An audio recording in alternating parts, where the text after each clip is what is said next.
El Señor le bendiga.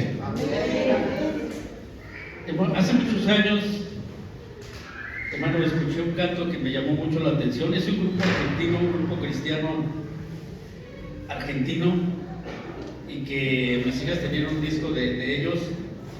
Y entonces escuché una canción que me llamó mucho la atención, y que esa canción decía: no todos los burros son tan burros. Entonces me llamó la atención y le puse atención a la canción, y tenía cierta verdad en cuanto a que no todos los burros son tan burros. El principal personaje, hermano, de la historia de la entrada a Jerusalén, obviamente, es Jesucristo. En él se estaban cumpliendo las profecías en relación a la entrada triunfal, hablando esto de que él era el Mesías. Y la entrada triunfal no solamente se refiere a cuando él entró a la ciudad, sino que es algo más profundo en relación a que él triunfó sobre la muerte, sobre el pecado, sobre el diablo y sobre el infierno. Era la última semana de él con vida aquí sobre la tierra. Venía a cumplir el plan que Dios había planeado, valga la redundancia, desde la eternidad, y que en la persona de Jesucristo, su único Hijo y su Hijo amado, se estaba cumpliendo. Estaban más bien a 5 días de que Jesucristo fuese crucificado. Y, hermano, Jesucristo obviamente es el personaje principal de esta historia. Pero hay otro personaje, hermano, un tanto curioso, que es el burro. Al menos yo nunca he escuchado una predicación acerca del burro, porque no nada más a Jesús solamente se le ocurrió entrar a la ciudad en un burro, ¿no? Al estudiar esta situación, hermano, vemos que hay un significado o unos significados muy importantes y muy profundos en relación a la entrada triunfal montado en un pollino o en un burrito. Algunos se han cuestionado y han dicho que Jesús se robó el burro porque no era de él, y ciertamente no era de él. Entonces dicen algunos: ¿por qué Jesús, siendo santo, se robó un burro? No se lo robó. Aunque la historia no lo dice, seguramente cuando llegó a la ciudad se bajó y le dijo a los discípulos: regrésenlo a donde lo tomaron, porque lo pidió prestado, exactamente, nada más. Y además algunos dicen: a ver, ¿por qué la familia que tenía el burrito no puso objeción, no dijo no se lo prestamos, sino que inmediatamente se lo prestó? Porque los discípulos dijeron: mi Señor lo necesita. En los usos y costumbres de los judíos, cuando escuchaban la palabra mi Señor, ellos inmediatamente pensaban en algún líder muy importante al cual tenían que obedecer. Entonces, cuando escucharon mi Señor lo necesita, ellos inmediatamente pensaron en algún personaje muy, muy importante que necesitaba el burro, y se sintieron privilegiados de que a ellos les tomaran en cuenta para que el líder famoso, importante, usara ese burrito. Por eso luego lo pusieron al servicio de los discípulos para que se lo llevaran a Jesús. Vamos a leer, hermano, para comenzar nuestro estudio, Mateo capítulo 21, versículos 1 al 11. Cuando se acercaron a Jerusalén y vinieron a Betfagé, al monte de los olivos, Jesús envió 2 discípulos, diciéndoles: id a la aldea que está enfrente de vosotros, y luego hallaréis una asna atada y un pollino con ella. Desatadla y traédmelos. Y si alguien os dijere, decid: el Señor los necesita, y luego los enviará. Todo esto aconteció para que se cumpliese lo dicho por el profeta cuando dijo: decid a la hija de Sión, he aquí tu rey viene a ti, manso y sentado sobre un asna, sobre un pollino, hijo de animal de carga. Y los discípulos fueron e hicieron como Jesús les mandó, y trajeron el asna y el pollino, y pusieron sobre ellos sus mantos, y él se sentó encima. Y la multitud, que era muy numerosa, causa tendía sus mantos en el camino, y otros cortaban ramas de los árboles y las tendían en el camino. Y la gente que iba delante y la que iba detrás aclamaba diciendo: Hosana al Hijo de David, bendito el que viene en el nombre del Señor, Hosana en las alturas. Cuando entró en Jerusalén, toda la ciudad se conmovió diciendo: ¿quién es este? Jesús, al entrar a Jerusalén, estaba cumpliendo, o se estaba cumpliendo en él, una de las profecías que hablaban de la entrada del rey de Israel a Jerusalén. Si no se hubiesen cumplido ninguna de las profecías del Antiguo Testamento en la persona de Jesucristo, entonces no era el Mesías. Hubiera sido un falso maestro y un falso profeta. Pero todas las profecías del Antiguo Testamento, tanto en Isaías como en Zacarías, se cumplieron todas, sin faltar una sola, en la persona de Jesucristo. Esto hablaba de una sola verdad. Ese hombre que venía montado en un burrito a la entrada en Jerusalén era el Hijo de Dios, era el Mesías prometido a una nación que necesitaba, hermano, reconciliarse con Dios, y no solamente esa nación. El mundo entero tenía la necesidad de una reconciliación con Dios. El conocimiento de las profecías para Israel, hermano, no era algo difícil. Ellos tenían rabinos o maestros que les enseñaban la palabra del Señor. Para ese tiempo, el Antiguo Testamento y las profecías que estaban allí. Entonces, los israelitas tenían el conocimiento de esas profecías. Por lo tanto, hermano, el personaje o la persona de Jesús, tenían ellos que aceptarlo como el Mesías. Sin embargo, no fue así. Y una de las características principales en esta historia es precisamente que venía montado en un pollino. Cuando los líderes de las naciones en ese tiempo iban a hacer guerra contra otro pueblo, se montaban en un caballo. El ir montado en un caballo era, hermano, un símbolo o una señal de que iban a hacer guerra contra esa nación. Entraban todo el ejército montados en un caballo, pero Jesús entró montado en un burro. Jesucristo no venía a hacer guerra. Jesucristo no venía a pelear de una manera militar como se conocía aquí en la tierra en ese tiempo, porque su reino no era de este mundo, su reino era espiritual. En ese momento Jesucristo comenzó la batalla espiritual que se le había encomendado de parte del Padre para traer la verdad de la redención que la humanidad necesitaba. Allí comenzó la guerra de Jesucristo, su guerra espiritual, el domingo de Ramos, porque era el principio de la semana que lo iba a llevar al Calvario. Y en ese momento, hermano, de la entrada triunfal, el alma, el espíritu y la mente de Jesucristo comenzó la batalla más impresionante. Gloria a Dios. Gloria a Dios. Que un hombre puede tener. Porque no era la batalla de un hombre, era la batalla de toda una humanidad que estaba sobre Jesucristo, una humanidad perdida, que necesitaba de la redención y de la salvación. Una humanidad que a través de la historia y de los años había transgredido los principios bíblicos, la ley de Dios, y estaban en contra de Dios.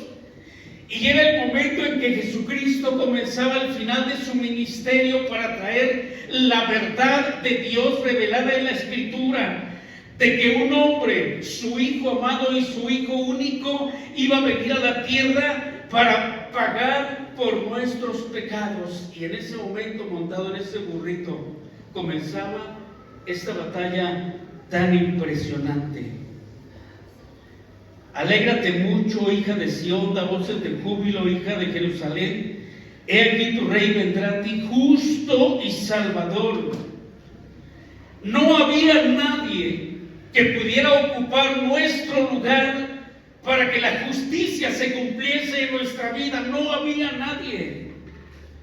En el Antiguo Testamento los animales inocentes sin mancha eran sacrificados para cubrir el pecado de la nación. Pero no se había encontrado a nadie para, en lugar de cubrirlo, quitar el pecado. Pero existía un hombre que había nacido hacía 33 años en ese momento y que venía, dice la Escritura, a cumplir la justicia que Dios clamaba por causa del pecado. Él era justo y salvador. El Salvador del mundo. No hay otro, no había otro, no existía otro, no existirá otro como Jesucristo, el Cordero Santo sin mancha, que iba a pagar por nuestros pecados. Justo y salvador, decía la profecía, humilde y cabalgando sobre un asno, sobre un pollino, hijo de asna. Él no venía a hacer guerra. El hecho de entrar humilde sobre un pollino era una señal también de que él, hermano, estaba cumpliendo lo que su padre le había encomendado. Y en el versículo que sigue ahí en Zacarías, hermano, habla la Escritura de que entonces cuando Él venga habrá paz. Se estaba cumpliendo entonces ahí la profecía. Él no venía a hacer guerra, Él venía a traer la paz a una humanidad necesitada de Dios. Hermano, la relación con Dios estaba rota. La relación con Dios se había dañado. La relación con Dios ya no existía. Y entonces vino ese hombre a no hacer guerra, a traer paz, hermano. Cuando los líderes o los ejércitos entraban a un pueblo en un asno, estaban entrando o dando señales de que ellos iban a entrar en paz, que no venían a hacer guerra. Entonces Él trajo la paz que el mundo necesitaba. Romanos capítulo 5, versículo 1.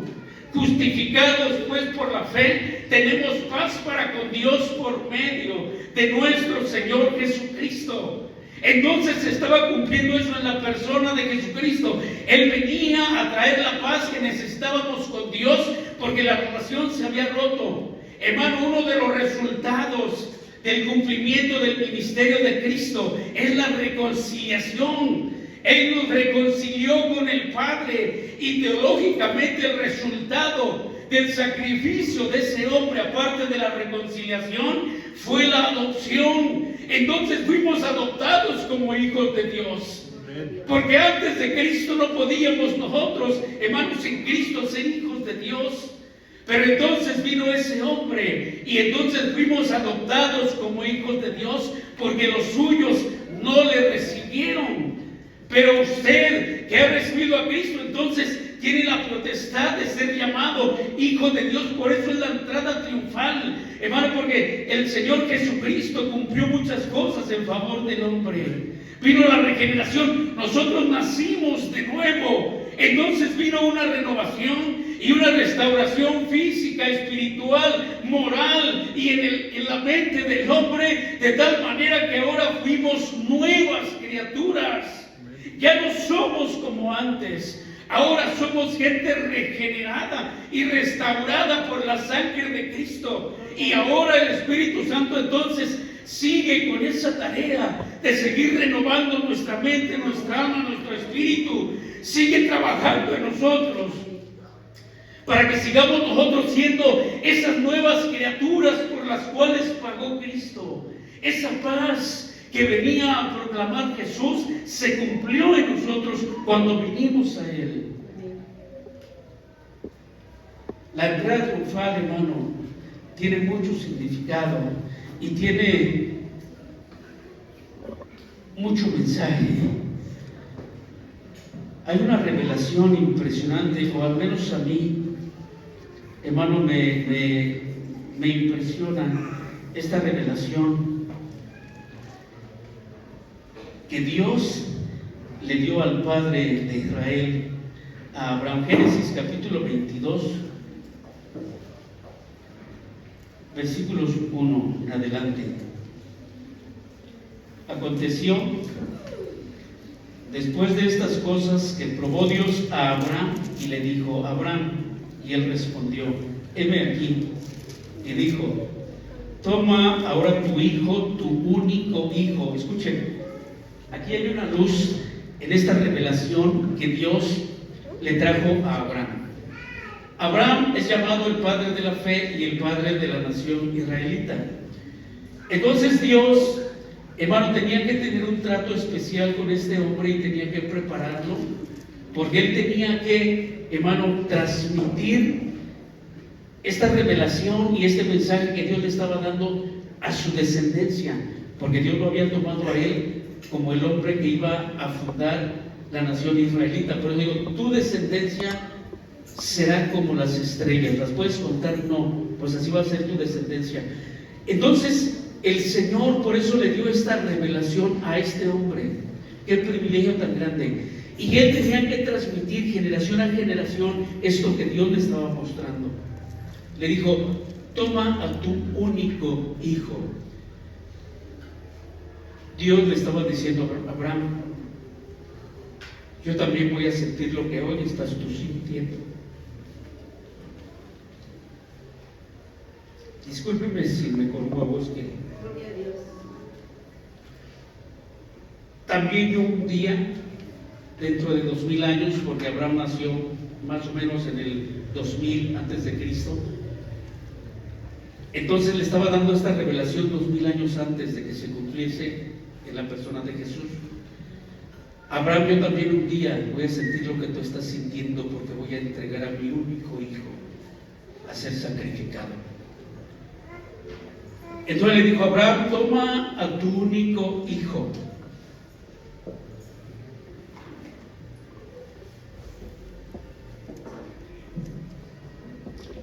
A quien amas, y vete a tierra de Moriah y ofrécelo allí en holocausto sobre uno de los montes que yo te diré. Y Abraham se levantó muy de mañana y enalbardó su asno y tomó consigo 2 siervos suyos y a Isaac su hijo, y cortó leña para el holocausto y se levantó y fue al lugar que Dios le dijo. Al tercer día alzó Abraham sus ojos y vio el lugar lejos. Entonces dijo Abraham a sus siervos: esperad aquí con el asno, y yo y el muchacho iremos hasta allí y adoraremos y volveremos vosotros. Y tomó Abraham leña del holocausto y la puso sobre Isaac su hijo, y él tomó en su mano el fuego y el cuchillo, y fueron ambos juntos. Entonces habló Isaac a Abraham su padre y dijo: Padre mío. Y él respondió: heme aquí, mi hijo. Y él dijo: he aquí el fuego y la leña, mas ¿dónde está el cordero para el holocausto? Y respondió Abraham: Dios se proveerá de cordero para el holocausto, hijo mío. E iban juntos. Tomó a su hijo y lo montó en un burrito, y se fueron al monte llevando la leña. Cuando llegaron allí, dice la Biblia, entonces Abraham tomó la leña y se la puso a Isaac para que la cargara, simbolizando tanto la entrada triunfal cuando fue montado en un burrito, y más adelante se bajó del burro y tomó su cruz. Esta revelación, hermano, de verdad es impresionante. Abraham entonces comenzó a meditar en su corazón la tarea que le esperaba, como nos espera a nosotros esta tarea como padres tan grande, de transmitir a nuestros hijos la fe en la que hemos caminado por tantos años. Pero ese hombre tenía la enmienda de guardar en su corazón esta revelación y de lograr que su descendencia, hermano, también guardara en su corazón esto que hoy le estaba mostrando Dios. Y miren que la nación judía aprendió, y es la única nación la que es más celosa en cuanto a la revelación que Dios ha traído a la humanidad, la palabra del Señor. Son celosos al extremo, porque desde Abraham traen esta revelación en su mente, en su corazón, en su alma. Este hombre, con la ayuda de Dios, pudo transmitirles la fe para que la nación hebrea, hermano, estuviese preparada para el momento del advenimiento de Jesús, su ministerio durante 33 años y su última semana sobre la tierra. Solamente que al final no lo entendieron y llevaron a la cruz aquel que era santo e inocente. Pero señalamos a la nación hebrea. Pero si Jesús hubiese nacido en México, también lo hubiéramos llevado a la cruz. En cualquier nación donde hubiese nacido, Él hubiera ido a la cruz.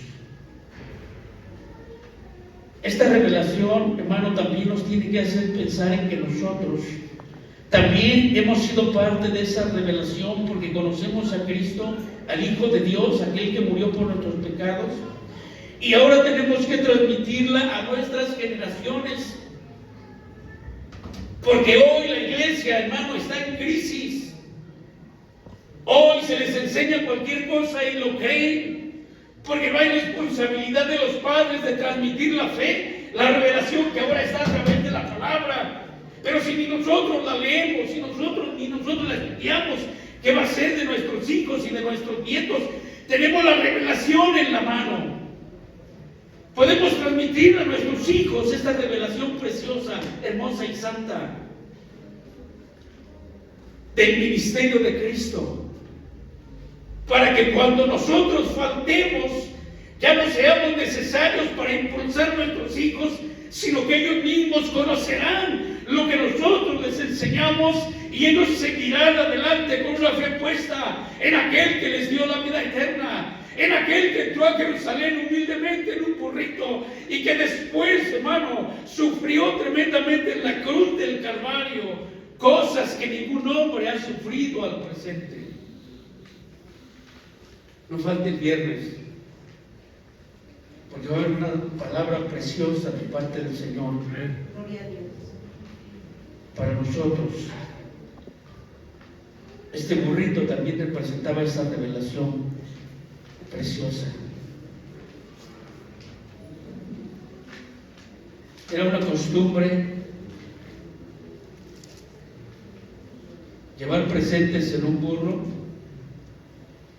cuando alguien quería apaciguar la ira de otra persona. No lo voy a leer, solamente le voy a dar la cita. Génesis 33 habla de la historia de Jacob y Esaú cuando se encontraron. La última vez que Esaú había visto a Jacob, dijo: donde yo lo encuentre, donde yo te encuentre, te voy a matar. Había, hermano, un pleito entre Jacob y Esaú. Usted conoce la historia. Entonces Jacob sabía que se iba a encontrar con Saúl tarde que temprano, y llegó la ocasión. Génesis capítulo 33. Pero Jacob llevaba muchos burritos cargados de regalo para Esaú, porque él recordaba y decía: mi hermano me dijo que donde me encontraba me iba a matar, le voy a llevar todo esto para apaciguar su enojo. Pero resulta que cuando se encontraron, se abrazaron, y dijo Esaú: y todo esto es para ti. Era un presente para apaciguar la ira de aquel hombre. Nabal, un hombre igual, borracho, malediciente, transgredía la palabra del Señor. Cuando sus hombres andaban en el campo, dice la Escritura que los hombres de David les dieron alimento, pero cuando los hombres de David necesitaron de ese alimento, Nabal no les quiso dar y dijo: ¿quién es ese David? Ni lo conozco. David se encendió de ira. David se comenzó a enojar por el favor que él había hecho, y ahora el favor no se lo hacían a él. Esto está en 1 Samuel capítulo 25. Y entonces dijo David: voy a ir y voy a matar a ese hombre. Pero la mujer de Nabal, dice la escritura, que agarró muchos burritos y los cargó de regalos para David, y entonces se fue y encontró a David y le dijo: no se enoje, mi señor, todos estos presentes son para usted. Y David, en ese momento, hermano, la ira y el enojo que traía se le calmó. Era una costumbre. Ahora el mayor presente y el mejor presente estaba sobre un burro. Alguien tenía que apaciguar la ira de Dios. Cuando Dios vio la maldad del hombre, allí en el Génesis, dijo: la maldad del hombre ya subió hasta acá, me arrepiento de haberlos creado. No era arrepentimiento, sino que sentía un dolor por la situación de la humanidad. Y estaba cansado y se llenó de ira y trajo juicio sobre la humanidad. Pero la humanidad no cambió, y a través de la historia y los juicios de Dios a la humanidad, no lograron cambiar a la humanidad. La ira de Dios seguía. Era necesario un presente y un regalo para Dios para apaciguar su ira. Y ese regalo era Jesucristo. Ese presente que venía en un burro venía a calmar la ira de Dios que nosotros habíamos provocado, que nosotros habíamos hecho. Ahora venía Jesucristo a apaciguar, hermano, ese momento. ¿Fue fácil para Jesús? No. Jesús nunca dejó de ser Dios, pero tampoco nunca dejó de ser hombre. Él estaba sintiendo, hermano, la presión, la tristeza de saber lo que le esperaba. Pero él estaba dispuesto ahí. El presente para apaciguar la ira de Dios venía sobre este burrito.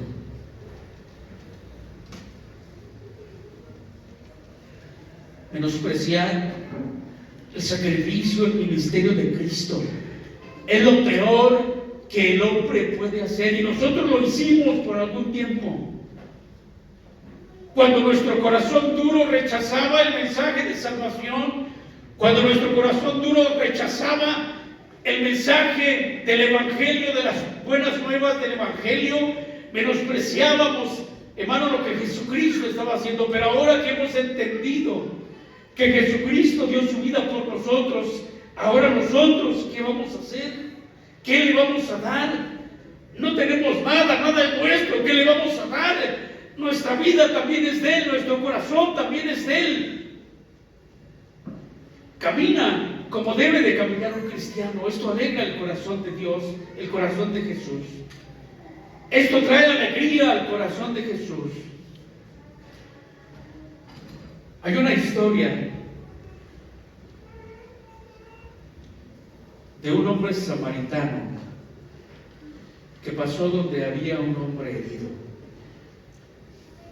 Algunos muy intelectuales de la Biblia, con mucho conocimiento de la Torá, pasaban y veían al hombre ahí tirado y ensangrentado y no hicieron nada.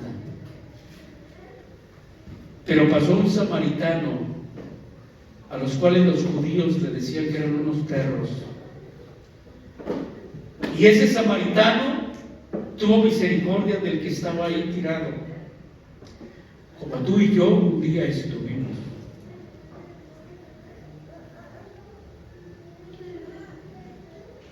Dice la Escritura: venid a mí, todos los que estéis trabajados y cargados, que yo os haré descansar. No se refiere a si estás enfermo, a si estás angustiado, no. Se refiere a los cansados del mundo. Se refiere a aquellos que han practicado el pecado y que lo siguen practicando y que ya están cansados de lo que han cosechado a causa de su pecado. Pero Jesús dice: vengan a mí todos los que estén trabajados y cargados, que yo los voy a hacer descansar.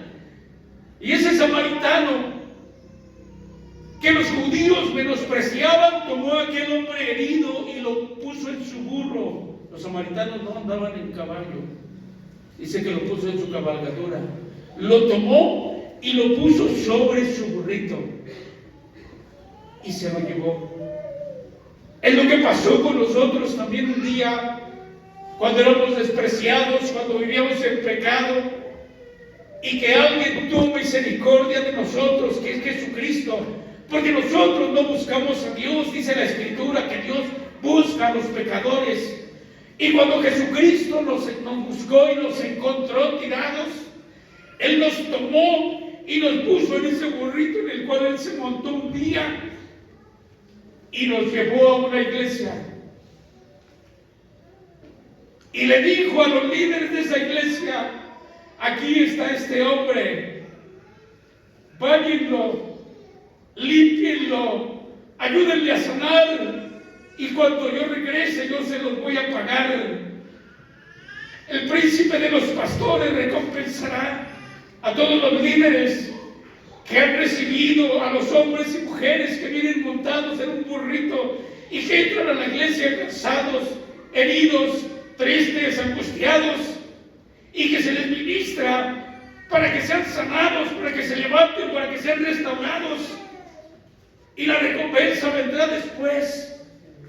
Pero hermano, cuando viene un herido a la iglesia, cuando entra por esa puerta en un burrito montado y cansado, tenemos que recibirlo, tenemos que abrazarlo, tenemos que limpiarlo, tenemos que ayudarle para que Él conozca a Dios que transforma, que cambia, que limpia, que sana y que salva. Somos nosotros los instrumentos para ayudar a los desvalidos, a los perdidos, a los borrachos, a las prostitutas, a los ladrones, a los marihuanos. Somos nosotros los que debemos ayudarles a restaurarse. Y cuando venga Cristo, Él nos pagará. Pero qué triste es cuando las enseñanzas no son correctas. Qué triste es cuando no se les da la debida atención a los nuevos, a los que vienen cansados, tristes y desvalidos.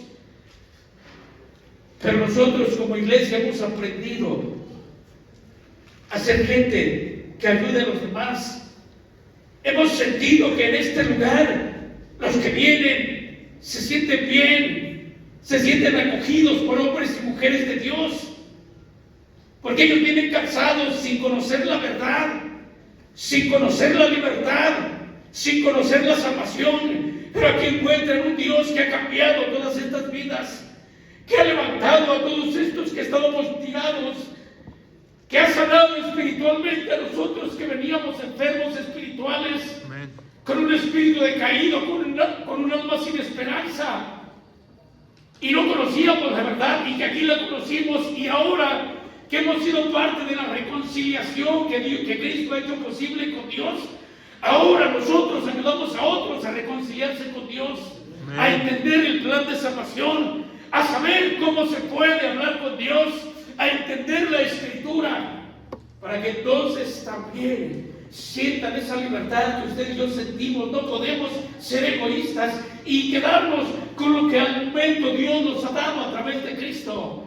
La entrada triunfal no solamente es ver a un hombre montado en un burro entrando a una ciudad. La entrada triunfal es hacer lo que ese hombre que venía montado en un burro hizo: perdonar a todos aquellos que lo injuriaron, que lo lastimaron y que lo escupieron. Tenemos que hacer como hizo ese hombre, misericordioso con todos, con los perdidos, misericordioso con los que le amaban y con los que no le amaban. Esa es la entrada triunfal. Hermano, la entrada triunfal también se habla de que Cristo entró en nuestro corazón. Y ahora, ¿qué vamos a hacer con esto que tenemos? Con esta bendición, con esta salvación, ¿qué vamos a hacer? Compartirla con los perdidos, traer esa esperanza a los perdidos, ayudar a los heridos, ayudar a los angustiados. Esa es la verdadera entrada triunfal, cuando tú compartes el Evangelio para que otros experimenten la entrada triunfal de Cristo a sus corazones, hermano. Estamos viviendo tiempos peligrosos. Cristo está a las puertas. No sé cada cuántos segundos hay gente que se va al infierno. Nuestra tarea es enseñarles la entrada triunfal a todos aquellos hombres y mujeres que se están perdiendo, subirlos a un burrito y traerlos a la iglesia. Dicen muchos, algunos dicen, es que hay puros hipócritas, y le contestaron, pues ve porque hay un lugar para otro más. Hermano, los que estamos aquí no somos la santidad andando. Tenemos fallas, cometemos errores, pero por eso estamos aquí, para que Dios nos ayude. Porque necesitamos de Dios. Necesitamos de Dios. Es una imperiosa necesidad de nuestras vidas. Y al mirar a ese hombre en el burrito, nos recordamos que Él entró allí para traer paz, para traer salvación, para traer reconciliación, para traer adopción, para traer regeneración a nuestras vidas. Amén. Y ese cumplimiento fue el día de su resurrección. Amén. Cuando ahí se cumplió la victoria sobre la muerte, sobre el pecado y sobre el diablo. Amén. Y nos dio vida eterna. Amén. Gloria a Dios. Incline su cabeza ahí donde está y medite en esta palabra. Señor, esta tarde, Señor, te damos gracias. Señor, nuestro corazón está muy agradecido.